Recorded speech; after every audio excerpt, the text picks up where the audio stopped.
Magnifico Gesù Cristo.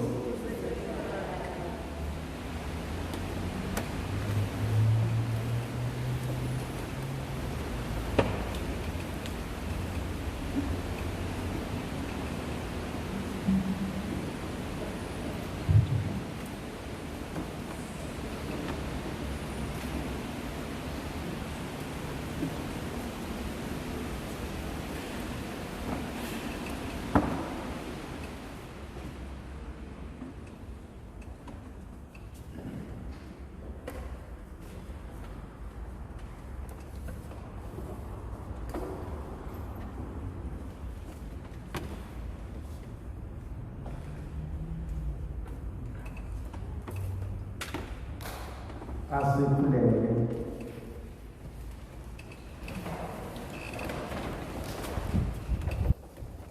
uNkulunkulu wena ungaba amandla ethu, awubheke ngomusa abantu bakho bezikhalela kuwe ngokusikhulekela kukaMaria umzali kaNkulunkulu, ivirigo elidumileyo elingenasici, benoJosefa ocwebileyo umyeni wakhe, nabapostoli bakho abacwebileyo, uPetrus kanye noPaulus, nabo bonke abacwebileyo. Uvume ngomhawu nangesihle esikucelayo, uphenduka kwabonayo nokukhulekela nokuphakama kukamame olibandla elingcwele. Sicela ngayo uKristu inkosi yethu. Mikhaeli ocwebileyo, ngelosi enkulu, sivikele entweni kwethu, usihlangulise ebubini nasezithiyweni zikaSathane. Siyakuncenga siguqile, uNkulunkulu akamyale, wena-ke nduna yempi yasezulwini, ngamandla kaNkulunkulu awuphose esibongweni uSathane neminye imimoya emibi ezulazula emhlabeni izulela ukubhubhisa imphefumulo yabantu. Nhliziyo engcwelekwe kaJesu, uNkulunkulu Somandla akasibusise. May God of all powers, God of all mercy, God of all understanding, continue to be with us as we invite the invocation of the Holy Spirit to guide us, to lead us as we reflect and ponder on the certain words that Jesus uttered on the cross. May we be moved by Him. May we be healed by His love. But above all, may we be led into the mission of Christ. We ask all this through Christ our Lord. Please be seated. Thandazami namhlanje singena enkonzweni yamazwi ayisikhombisa uJesu awasho osomqamlezweni. Sesiqalileke inkonzo yethu yamazwi ayisikhombisa kunabantu abazosiza ekuphatheni lolu hlelo usiphesihle kumalo, bese bakhona abasizayo ekusinikeni intshumayelo ezihlukile. Siphinde samukele nabantu abazosikhonza ngezwi likaNkulunkulu. Kunama-groups amabili azosikhonza ngezwi likaNkulunkulu. Simnxusa uNkulunkulu ukuba abe nathi, asize, asivikele, asikhanyisele. Usizo lwethu segameni lenkosi. Usakuzwe umkhuleko wethu. Siyabonga izithando zakho sokuqhubeka nohlelo lwamazwi ezikhombisa.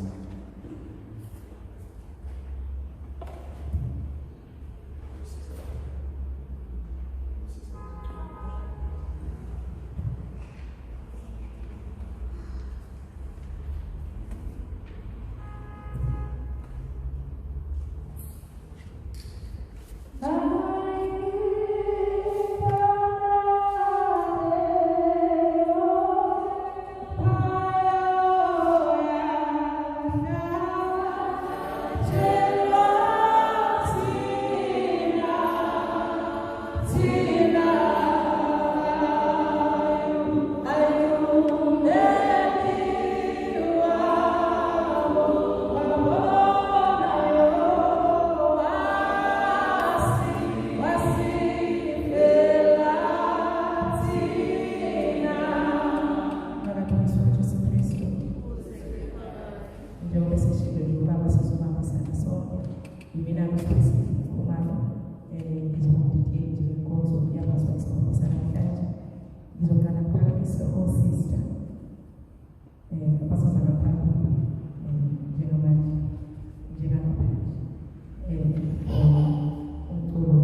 ngishiyelani na. Izwi elithatha kuMateyu 27 verse 46. My God, why have you forsaken me?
Ngehora lesishiyagalolunye uJesu wamemeza ngezwi elikhulu wathi, Eloi, Eloi, lama sabakthani, okungukuthi, Nkulunkulu wami, ungishiyelani na? Ngizophinda. Kepha ngehora lesishiyagalolunye uJesu wamemeza ngezwi elikhulu wathi, Eloi, Eloi, lama sabakthani, okungukuthi, Nkulunkulu wami, ungishiyelani na? Izwi likaNkulunkulu.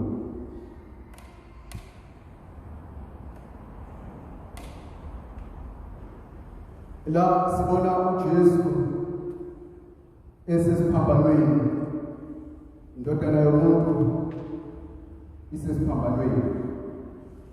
Ukuya kwayo esiphambanweni izofela abantu bayo.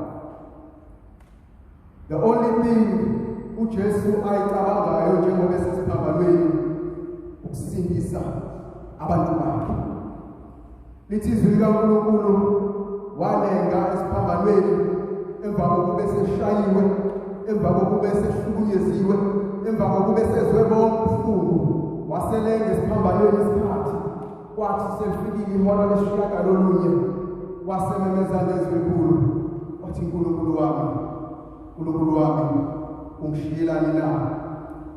Kwangathi uJesu uyakhuleka, umkhuleko wamahubo, amahubo 22. La ihubo likaDavide, uDavide esikhalela ethi, Nkulunkulu wami, ungishiyeleni? Bekukhona yini nathi lasizwa uNkulunkulu esishiye? Zikhona yini ingxenye empilweni yethu lasizwa uNkulunkulu engekho thina? Izimo esihamba kuzona, zikhona yini izimo ezenza sizwe sesisodwa? Yebo siyakholwa, kodwa sizwe sesihamba sodwa. Yebo siyenze enkonzweni, kodwa sina sesizwe sesihamba sodwa. Engathi uNkulunkulu akekho, engazi ukuthi nabantu bayahleka, engazi ukuthi nabantu bathi muphi lo Nkulunkulu omkhonzayo, sisizwe ngathi sisodwa, engathi sihamba sodwa endleleni. Mhlawumbe nathi siyalila, siyakhala, sithi, Nkulunkulu wami, ungishiyelani na? Ebese ngiyabathanda abachaza imibhalo uma bechaza ngokuthi uJesu esho lamazwi wayesho endaweni yethu. Elithi izwi likaNkulunkulu, uJesu wayesefana nesono uNkulunkulu. uJesu wayesethathe zonke izono zethu wasibeka kuye. Leli zwi lisibonisa ukuthi ukuba sesonweni noma uphathwa isono usihlukanisa kangakanani noNkulunkulu. Ngakhumbula Isaya umezo nje kepha ububi benu unahlukanisile noNkulunkulu. Izenzo zenu zibusithezile ubuso bukaNkulunkulu. Kambe nathi kuyenzeka yini ukuthi size ubuso bukaNkulunkulu busithele empilweni zethu? Into engiyithandayo amazwi awasebenzisa uJesu uthi uNkulunkulu wami. Noma sesiphambanweni kodwa uNkulunkulu usambona njengoNkulunkulu wakhe. Kwesinye isikhathi uma sesibhekene nezimo asibalekele kwezinye indawo ebese sikhohlwa uNkulunkulu wethu. Bekufanele simbize ngoNkulunkulu wethu ukuhle, simbize ngoNkulunkulu wethu unzima. Sithi sisinetha sithi kodwa usenguNkulunkulu wakhe. Angazi ubalekela uma sikunetha. Angazi ubalekela uma ubhekene nomzimba. Kodwa bengizothi ukhona uNkulunkulu wakho. Ukhona uNkulunkulu ongabalekela kuyena. Kunento engiyithandayo ngesiphambano. Ngoba isiphambano isona esizenza sizibone ukuthini uqobo lwethu. Liveza ukuthini obala. Kuthi konke amaqala ethu, bonke ubuhlungu bethu, konke ukukhathazeka kwethu, zonke inhliziyo zethu, konke lokho esibona kusahlukanisa noNkulunkulu siyabona isiphambanweni. Lesingabheka nathi esiphambanweni. Ebese nathi siyamemeza simemeze uNkulunkulu. Sithi uNkulunkulu ungashiyi, uNkulunkulu ungasuki kuthi, uNkulunkulu ungadedi. Ngoba Nkosi asifuni ukusuka kuwe. Athi Petro, Nkosi masuka kuwe ngiyakubalekela ngoba wena namazwi okuphila phakathi. Lesikhala nathi uNkulunkulu. Sithi uNkulunkulu ungashiyi. Ngoba ukukhala kwaJesu kwakusukisela kuNkulunkulu. Konke lokho esasesihlahlekelwe ikhona uJesu wasithatha, wasifumbatha, wasenza saba ngabantu. Inkosi yomusa bayinkosi. Hallelujah.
Izokulande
Sibonga kakhulu kwi-Last Voices of Joy.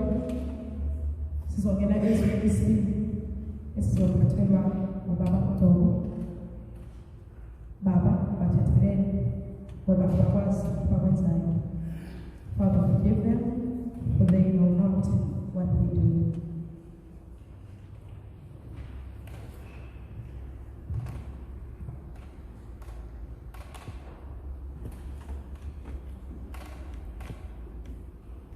Madunyiswe uJesu Kristo.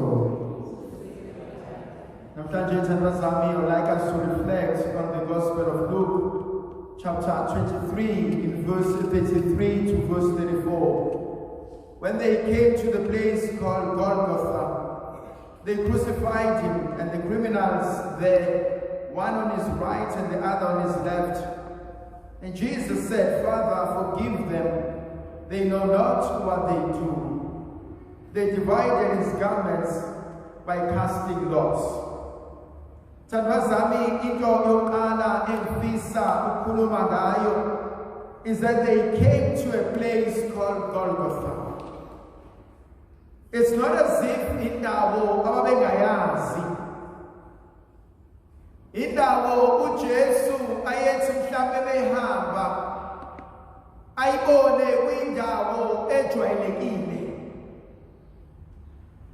Mhlawumbe indawo ayithi bayidlula khona angayitshela ukuthi ngelinye ilanga impilo yami iyobizwa la. And ibalekile kumina ukuba ngiqale ngokuthi wakhuphukela entabeni yenqumo. Ngoba kwesinye isikhathi uyahamba nabantu uyazenza izinto ungazi ukuthi kahle kahle impilo yami izobizwa ngesandla somnganami. Impilo yami izobizwa ngenhlekisana naye. Impilo yami izobizwa ngebengimthembile. Kwesinye isikhathi siyahlala nabantu siyazenza izinto singanakile, siyazenza izinto ngokujwayela, kodwa siyafika isikhathi ngiyambona uMtaka Maria uma esekhuphukela kule ntaba usekhuphukela okugcina ngoba impilo yakhe seyibiziwe. Kuyavuka kumina ubufakazi obenzakalayo uma uAbraham ekhuphuka ethatha uSara ethi inkosikazi nikeza uIsaka umntwana ngifisa ukuba siyokwenza umhlatshelo uNkulunkulu. In my mind ngiyacabanga ukuthi uSara wenza umphako. In my mind ngiyacabanga uIsaka was excited.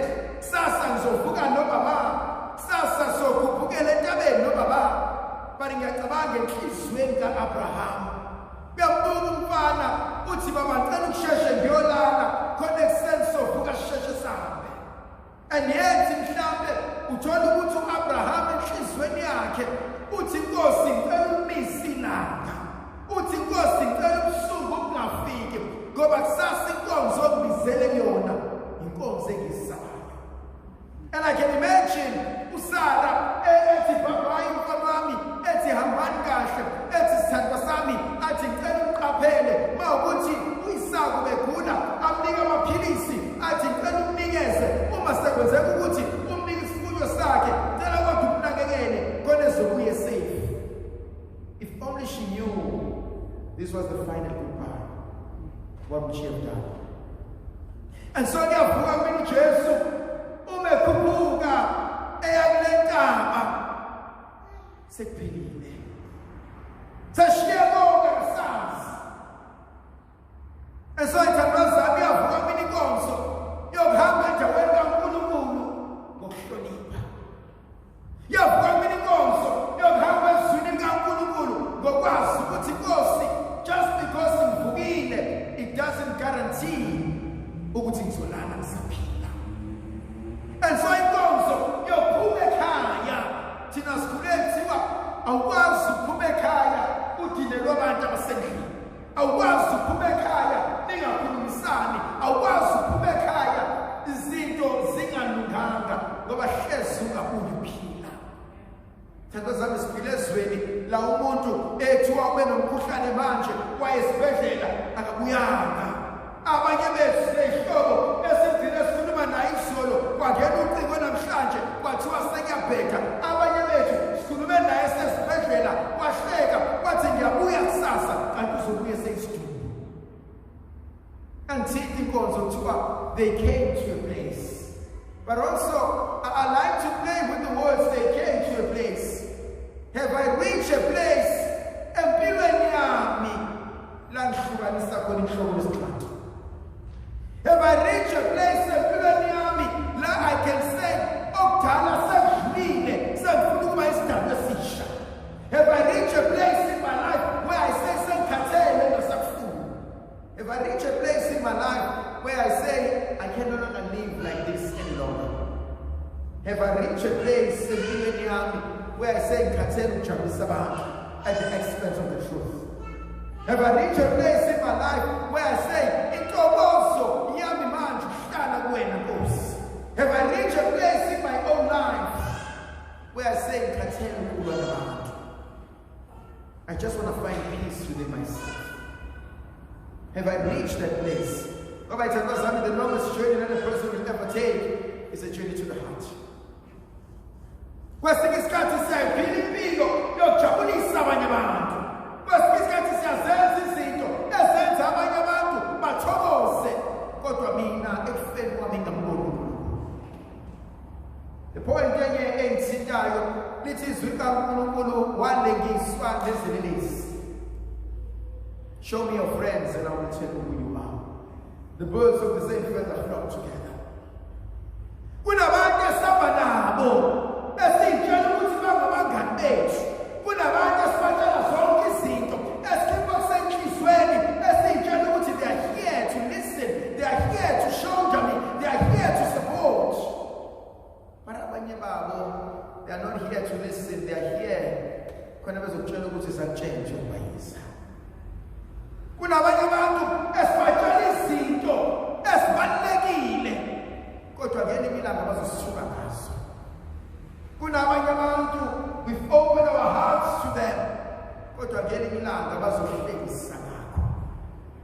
So inkonzo nje esengibone esibizela kuyona inkonzo ebalekile ngendlela esimanga, inkonzo yokubuza umbuzo ukuthi laba abaseduze kwakho, are they helping you to grow or are they pushing you down?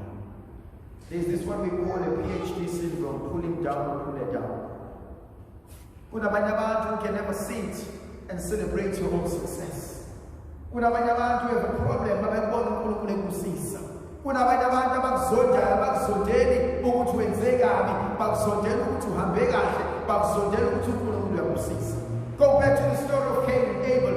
Ubuze ukuthi uKayini wamzondelani uAbel, wamzondela into eyodwa. Why uNkulunkulu akusise wena ngekusisa? Konje ukugcina uNkulunkulu engibone esibizela yona. Forgiveness. I forgive not because you said you're sorry. You can't wait for someone to come to you and say I'm sorry. Because abanye are never coming back, abanye can't laugh. Abanye don't see a need to forgive. And I always argue and I say forgiveness is a decision, but healing is a process. And so there needs to come a time, there needs to come a space within me, like it's gonna Senkatele to let the other person render space in my mind. Senkatele uthi intokozo yami isusa wena. Now what I find it absolutely amazing ukuthi uJesu uwasho lamazwi esesiphambanweni. Now ushiswa ilanga mhlambe. Uyopha mhlambe. And uyababona bebulala, uyababona basosha, uyababona behlekisa ngaye, nabantu ebasizile before. Uyababona bembethela and say enhlizweni yakhe noma kunje inkosi. Bathi ngiyaxola. Khona inkonzo uNkulunkulu that I think usibizela kuyona njengabantu ababizwa ngegama lakhe. Inkonzo yokudlula umuntu. Inkonzo yokwazi ukuthi ngizoxolela noma ungaxolisanga. Ngizoxolela noma ungasibonanga isidingo. Ngizoxolela because I need healing. and I need closure in myself. Khona abanye bethu abadiniwe mumbuzo ukuthi udinwe yini usakhohlwa ukuthi naxabana nabangani. But lo muntu loves the thought yokuthi vela ngikhulisa usibani. Vele uyacika usibani. Vele uyitshela ukuthi ungcono usibani. But imbangani. And you realize ukuthi just ibangani it's nothing. Ndlovukazi yezulu mayibela ukuthi sesifikele esikhanyisele igama lika yisebele indodana nomoya odumileyo.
Voices of joy is a speaker of joy.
Let's ask him what Johann chapter 19, verse 28 and first.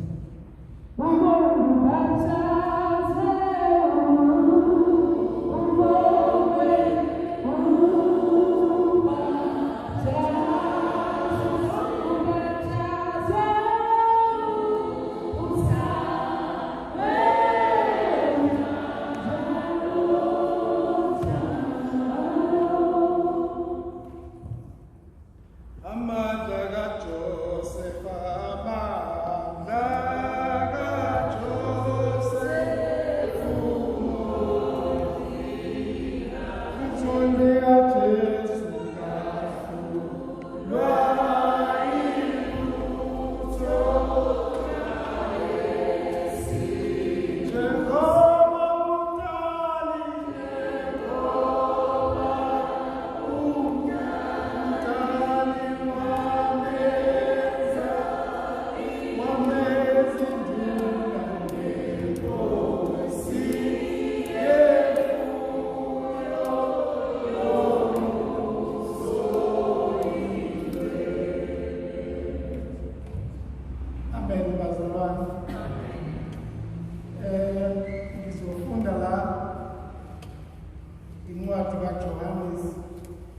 chapter 19, verse 28. Book of John 19, verse 28. Lapho khona ethi ngomile.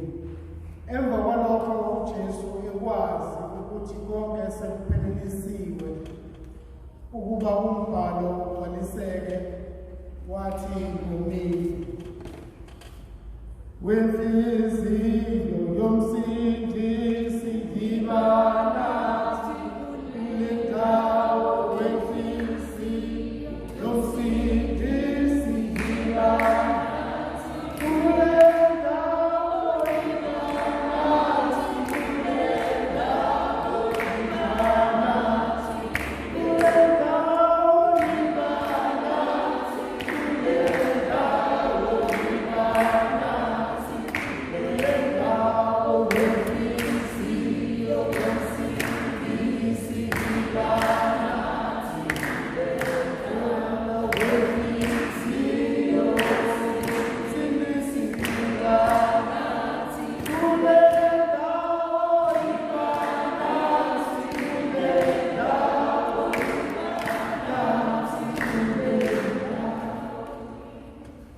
uJesu lapha simthola umntaka Maria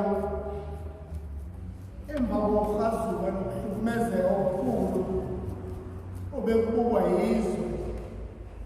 yizwe lonke, eselenga esiphambanweni ecela usizo, uthi ngomile. Niyazi kungani uJesu wahamba phakathi kwedolobha, enqamula idolobha eya eGolgotha eyobulawa? Ingoba wayefuna ukuthi bonke abantu abakhele leyo ndawo kube ngalolo suku, usuku lapho khona bemphathisa zonke izinxuso zabo, umuntu ngomuntu amphathise. Ngenibone imoto yomgqomo mayidlula, mayisidlulile isikushiyile lowo mgqomo loyo, it's your problem. Wena uzozibonela ukuthi uwenze njani, ngoba uyoze kuye ngesonto elizayo. uJesu unqamula phakathi kwabantu ethwele unqamulezo, ehamba phakathi kwabo ukuba wonke umuntu ambuke, abone. Nangomzuzu wokugcina kuthiwa wayebathanda abakhe, wabathanda kwaze kwaba sonqamulezweni nasekufeni uqola. Usethi-ke uma esephanyekiwe emthini ngomile, ukuba mina nawe ke senze nje umusa, simphuzise amanzi amtoti. Khumbulani ukuthi bahloma bacwilisa isponji, ke isponji esasinovinika nenyongo, bamphuzisa wona befikisa ngayo. Kodwa mina nawe namhlanje sine-challenge yokuthi uma ethi thina ngomile, kusho ukuthi umsebenzi efanele siyenze phakathi kwabantu, emakhaya ethu, komama bethu, bazali bethu, mayibe imisebenzi yokuphuzisa abantu bakaNkulunkulu amanzi amtoti. Uma esimema uJesu ethi ngomile, wayengasho literally njengoba yesho lapho enqamulezweni, wethumela kuwena, mina nawe, ukuthi asenze umsebenzi njengoba esifundisile ukuthi abantu abomile sibaphuzise amanzi afanele ngempilo zethu. Yonke into esiyenzayo yazi ukuthi wenza umsebenzi, uthunyiwe njengomntwana kaNkulunkulu ukuba uphuzise abantu amanzi amtoti. uJesu methi umile urepresenta umhlaba wonke owomele izwi likaNkulunkulu. Ngakho-ke thina kufanele sibe amasosha, masiphuma la sigijime siyosebenza, sisebenze singabheki emuva, ngoba umvuzo mkhulu emva kwesikhathi. Ngiyakhumbula ukuthi ngayizolo ubekade esenzele isidlo sokugcina lapho khona bekuhlelwe kamnandi enza isidlo sokugcina imisa isakramento lesidlo kodwa ngakusasa usefaka i-challenge kuthina ukuthi akube nathi senze our part.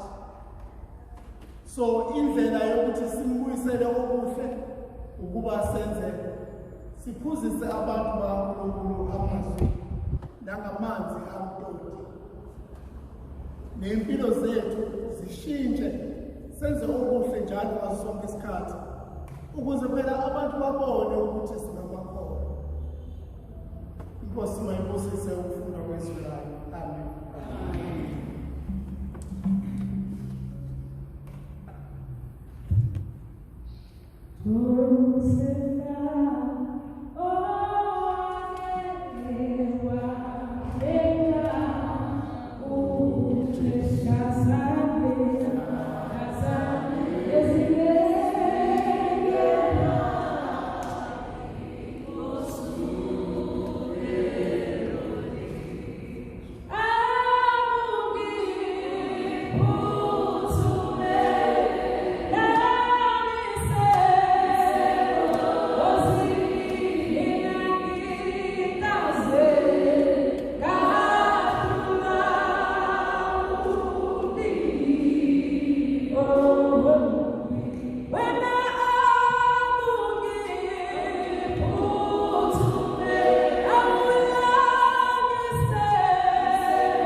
Hey Baba lapho ubabisa baba lapho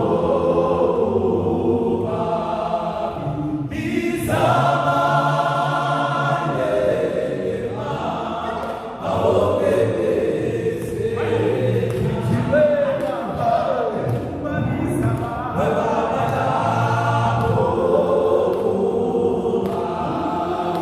Bizarre.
Elesine, woman, behold thy son, behold thy mother.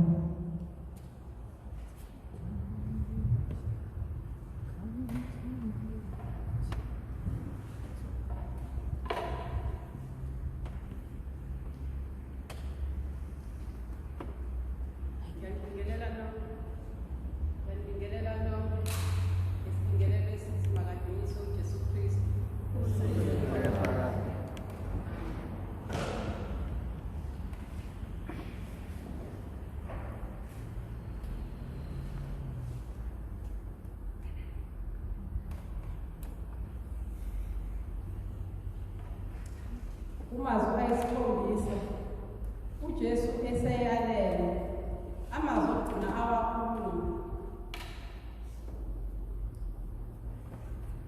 Imvamisa siyasiqaphelisise ukuthi amazwi okugcina akhulunywa ngumuntu uma esehamba emhlabeni. Kwesinye isikhathi kusuke esebona ukuthi useyahamba, kwesinye isikhathi engazi nayo, kodwa-ke imvamisa kuye kube amazwi aqashelwayo. Uyayuzwe noma abantu sebekhuluma lapha emlilelweni besho bethi wathi, omunye athi wathi, okuwukuthi amazwi ngempela aqashelwayo, futhi-ke abe seyalandelwa lawo mazwi ahlonishwe, abantu bawazise. Kwesinye isikhathi uthola ukuthi uma ehambe nawe abanye bengekho bakubuze uma ungasho baze bakuzone isikhathi ukuthi ufihlelani ngoba sonke safisa ukwazi ukuthi kuthiwani. Kodwa-ke kulawa akaJesu Kristu kwakuwumyalezo asishiyela wona. Ngizocaphula laphana encwadini kaJohn 19 ivesi lika-26 kuya 27 lapho uJesu wathi, ndodana nangu umama, wathi mame nansi indodana. Lapho wayekhuluma noMariya. uMariya elokhu emlandele njalo uJesu indlela yonke eyakulemlezwa ekhonjani. Wathi esesondele ngasesiphambanweni uJesu eseyalele, waqhamuka umfundi kaJesu kuthiwa uJohane, kwakungena umfundi omncane owayekhonzile uJesu. Wayesethi-ke ngokubona ukukhathazeka kukamame wathi kuye, nayi indodana. Wathi uJohane, nawe umama. uMariya naye wabona esemsingethe uJohane njengendodana yakhe, kodwa futhi waphinde wabona ukuthi akuyona kuphela le amnikayo, bonke abafundi bakhe kusho ukuthi amadodana akhe. UJesu kungenza ukuthi wayemduduza ezama ukuthi amyeke, wavele useyahamba efuna ukumshiyela ukuthi ungathi sihambile ingane yakho kuphela kwayo, naye ozoyikhulisa uqhubeke ube umama oqotho kuyona. Ngaleyo ndlela-ke uMariya wasala-ke ngokuba ngumsebenzi wokuthi abe umama wethu sonke, njengoba nathi sonke siyibandla sikhala kuyena umama, sisho yethi Mariya nkosikazi mame, sikhala kuyena nje umama. Lapho-ke kwenza ukuthi igama likamama libe nesimo. Ngisho ekhaya abantwana uma ngabe befuna into baye nomama, bathi mama, azathi mina ngize ngithi hawe uyamyeke bakwakho, yonke into icela kumina, yonke into ibuza kumina. Kodwa-ke umame wathathwa njengoyena osingethe wonke abantu, empeleni wonke abantu. If umama lindeleke ukuthi wondle ingane emayelana ithi ma, mayisintogqoka ithi ma. Ngale ndlela-ke uJesu wayenikela indodana umfundi lo uJohane uMariya, wenzela ukuthi aqhubeke nokuba umzali nokuba umama. Ngokunjalo futhi awuyena umzali enganeni ezalwa wena kuphela, umzali kuzo zonke izingane ezikhona, kubo wonke abantu empilweni. Njengoba mhlawumbe umholi, uma umholi wabo bonke abantu bonke bakhala kuwena, sihlupha lifera ongabaphosa, sicela lokhu sicela lokhu. Uma umholi esontweni